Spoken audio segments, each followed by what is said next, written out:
thinking of the yoga philosophy and the whole yogic lifestyle. In many ways, the studies are actually endless. More you study, then it just becomes like more and more. And sometimes I definitely think to teach everything, to go through everything, maybe I need few years where you all can come and see me like few times every week to go through.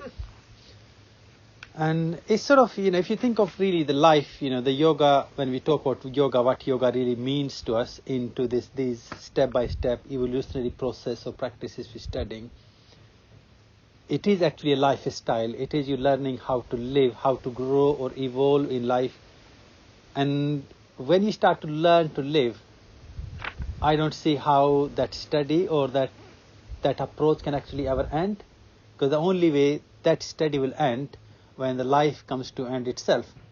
And again, in yogic way, the life never ends. It's just you're jumping from one loop to new loop. So, it's amazing if you think of the yogic way we talk about the life. So the life goes into actually a spiral way.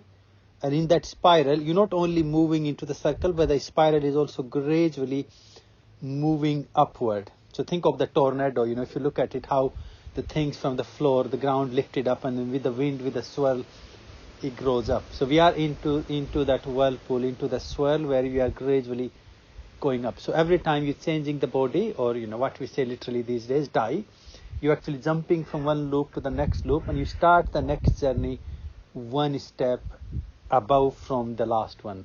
So we never actually fall down in that approach. We always moving upward and onward. Sometimes it feels like that, when we stuck into too many problems and challenges in life, we just think like, oh, why am I being put into that situation?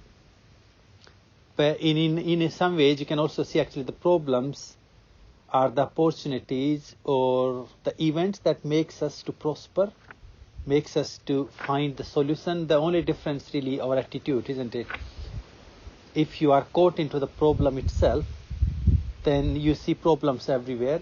If you are focused on the solutions, what can I do with them, then your life is full of opportunities. And this is a really great saying, isn't it? Like if you think of logistics in a real life, it's just where we are caught. And psychologically, when you are caught into the problem or the pain itself, then your life actually itself becomes a problem because we can't see anything out of it. It's just like, it's like a very muddled state of our mind. When we are muddled into our negative thoughts and feelings and processes, all we see is that negativity. We can't see anything out of that box.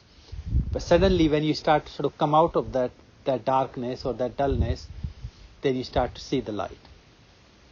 I guess this is the darkness itself, if you think, doesn't really exist. Darkness can be seen as absence of light. So it's not the darkness is there, it's actually light is not there. And that's the philosophy, I guess, we're talking here. If you're caught into the problem, that means you're not lighting a candle and you're complaining about the darkness. But the minute you lit the candle, you turn the bulb on or the light on or whatever source you are using, the darkness is not there.